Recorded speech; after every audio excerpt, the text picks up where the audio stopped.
Last year, you may know, especially if you live in the D.C. area, which is, of course, in the sound of my voice, was a very violent year. Unfortunately, a very violent year in the nation's capital. It was the single deadliest year when it comes to homicides this millennium, this century.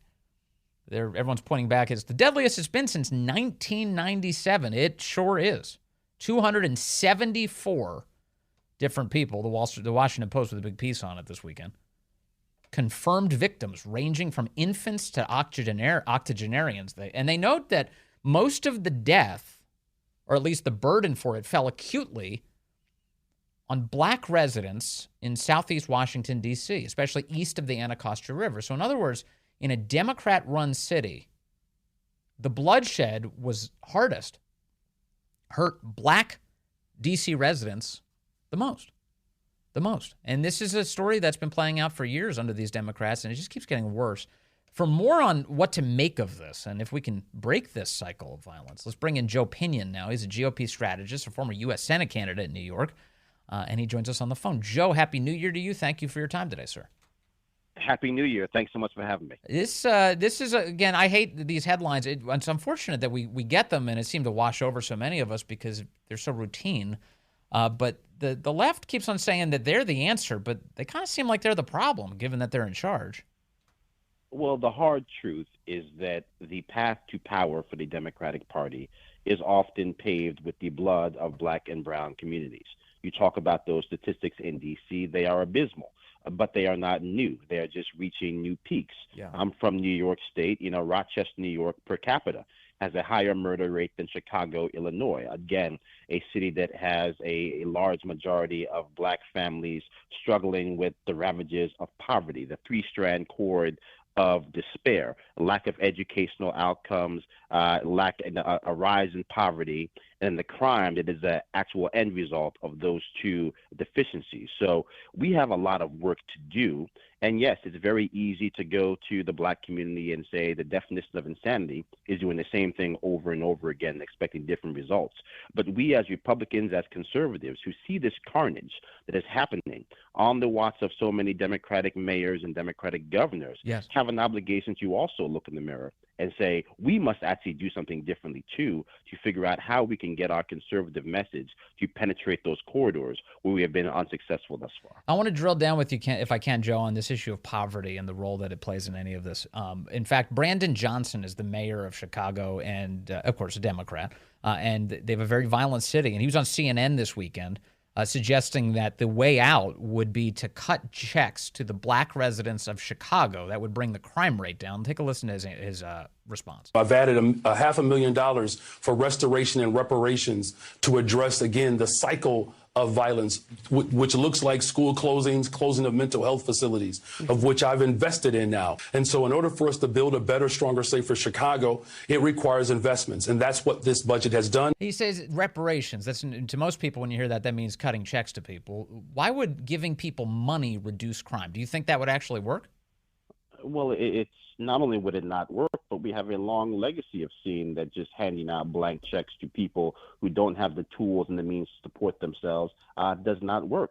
Look, I'm all for investments in communities. We have to invest in communities that have seen a deficiency in educational outcomes, in professional outcomes. But that's not what Democrats are talking about. What Democrats are talking about is pointing to the faceless enemy of yesterday to try to blind people to the reality that they are inflicting pain on communities today. And so that is unfortunately what the mayor of Chicago is talking about, putting a price tag on generations of despair to try to act as if somehow he is not responsible for the pain they're experiencing today.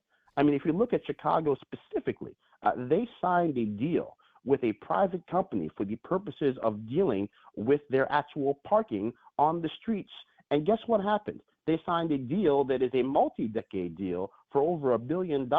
The company has already made the $1 billion back, and there's close to 60 to 70 years left on the deal. So that is not a matter of a lack of investment in Chicago. That is gross mismanagement by people who are clearly unqualified to do the job. They left billions of dollars on the table that has actually had a disparate impact on the people that live there, And now, instead of dealing with the fact that you've got an open border on the southern border, a fentanyl crisis brought to us by Joe Biden and Chuck Schumer, who said it was a figment of our imagination, they're just going to continue to pretend that the people who have been here for about 24 hours deserve more than people whose families have been here going back to Jim Crow and beyond. Yeah, it's crazy. It's just crazy. He's watching what happens every year, and then you're like, man, some of the answers seem really obvious. And also, I get annoyed. You must be really annoyed by how patronizing the left is towards Black Americans. Because, for instance, this idea that, we got to go easy on criminals because it disproportionately affects Black people. We're like, wait a second. Go easy on criminals. So that means that criminals, no matter their skin color, they go back to the communities they're from, and then they hurt those communities. That means in this case that you have more Black Americans being hurt by the criminals that they're going easy on. And that's been happening here in Washington, D.C. Muriel Bowser paints Black Lives Matter on the street leading up to the White House and thinks that's enough. But certainly now we have more Black lives being lost each year. Look, people who actually care about Black lives don't have to paint it on the street to convince you. And as I have said time and time again, we see the comfort food for the masses, these slogans that come out from Democrats that try to hide the fact that they're not really doing much for Black people today. You look and go down to Baltimore, Maryland.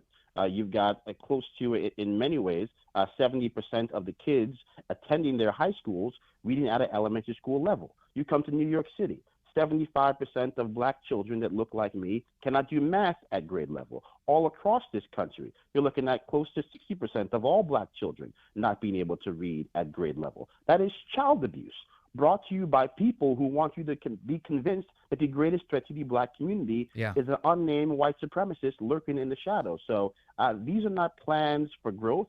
These are plans for Democrats to hold on to power. It is up to us of good conscience to go to these communities and say, your eyes are not lying to you. You should be sick and tired of being sick and tired. Yeah. What you're experiencing is abnormal, and together we can paint a different path.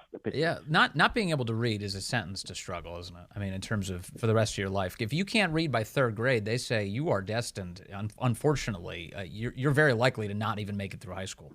So by third grade, and that's critical. It is the civil rights issue of our lifetime. And if you're talking about what happened in all of these switches in American history, Black people were a robust part of the Republican Party because the Republican Party was most critically involved in the issue of their time, freedom, literal freedom.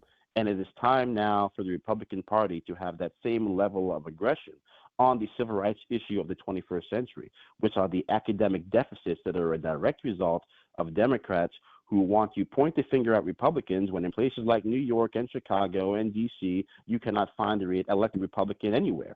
It is their policies that have left these children in a cocoon of fear, have turned the living room into a shooting gallery, have months where you go by and not a single person that is killed is not a Black person. So for every Black criminal they're trying to mitigate the outcomes for, there are more victims in this country than there are criminals. The handful of criminals need to deal with the accountability that they deserve, and we need to just continue to beat that drum to say that this was not the America that was promised. You cannot achieve justice by bringing injustice to people's front door. Sure. And so, Joe Pinion, and thank you for being with us today, what role should the government play, if any, when it comes to bringing to an end, certainly, this violence on Black Americans? And helping sort of, get Black Americans on the right track, because that seems to be every year it seems like that's the same. We have the same conversation without seeing any positive traction, unfortunately. Well, look, I think that on some basic level, it's political season, so it's the dream making season. So Right. all of a sudden we talk about how many jobs were created. In the end, presidents don't create jobs. Government sets the conditions for Americans to chart their own destiny. When America works, it's because we are all getting at least some semblance of equal access to the opportunity that was promised. Yeah. That's how we get to that more perfect union. And so if you're talking about how you address deficiencies in Black communities and Hispanic communities and Latino communities, the issues are the same. It's simply saying we need to have school choice for every single child that calls this nation home. You should not be sentenced to being stuck in a failing school district just because of the color of your skin or the zip code in which you live. The problem is Democrats don't seem to agree. You should not be sentenced to a life of fear because of the zip code in which you live. The problem is Democrats want to defund the police. You should not be trapped in a cycle of doom where your teachers want you to view yourself as a victim because of what happened to your ancestors 200 years ago, when in all reality, what we should be focused on is making sure you can read today. So I think that is the approach. There are key issues that we can address. And yes, money is a huge part of it, but money with no plan that is wasted is in many ways more abusive than not spending the money. We spend more money today in the state of New York educating less kids for worse results, with a budget that has gone up nearly threefold in my lifetime. That is not a plan for success. That is a substance of failure that we need to end. Also, why are we spending so much money to destroy black families? What the hell's that about? We're straight up aborting black children by the millions each decade using American taxpayer dollars to do it. How does that help black families, Joe Pinion? It really doesn't. And I always tell people, I say, look, we live in a free society. If you want to believe in being pro-choice, that is up to you. But the notion that we would listen to people who actually get on television and say that aborting black children has led to greater economic prospects for the black community writ large and view that as a positive thing, that is, from my perspective, bigotry of the highest order. The notion that somehow the only way black people can get ahead is for us to quite literally cancel tomorrow's promise before it arrives in the world. So I think that's how we have to start attacking these issues, that you should be able every political season to hold the people that represent you accountable. And what Democrats do every year, they have become professional hostage takers. They go to the black mother and they say, we're not allowed to talk about the fact that your children can't read at grade level because the greatest threat to your life is a white supremacist that I cannot name. They go to the Hispanic community and they say, we're not allowed to talk about the violence because there is a greater threat to the teachers unions that we have to defend. Women's right to choose is more important. So we just need to tell people, you have the right to be mad. You have the right to demand better results. And any person that comes to you and says, we will talk about your problems tomorrow after they've had 40 years to deal with them is not a person you should trust. All right. So one last piece, and maybe this is what you're talking about might be breaking through among some black Americans. There's a USA Today poll out today, USA Today Suffolk University poll. They say black and Hispanic young voters are abandoning Biden as the election year begins. Now, let's not confuse that with jumping to Trump, but it certainly seems that they say 1 in 5 black voters are now saying, that's a huge percentage, now say that they will support a third-party candidate in November. Donald Trump is now leading among Hispanic voters and young people, if you can believe it. And when 7 candidates are specified by name, Trump's lead inches up to 3 percentage points, 37 to 34. Independent Robert F. Kennedy Jr. is at the top of the third-party candidates with 10%. What do you make of this? What are black voters not seeing in Joe Biden that's leading them to abandon support for him? Well, look, I think that we live in cycles in politics, and I think the hard truth for Democrats is that, as old Abraham Lincoln famously said, you can fool some of the people all of the time, but you cannot fool all of the people all of the time.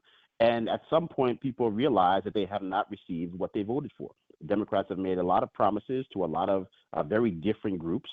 They've been able to unify those groups around the idea that any person with the R next to their name is somehow incarnate evil. And so now people are starting to wake up to the hard truth that it doesn't seem to matter how many times they vote for the Democrats. They never actually get the America that was promised on their watch. So I think that's the hard truth.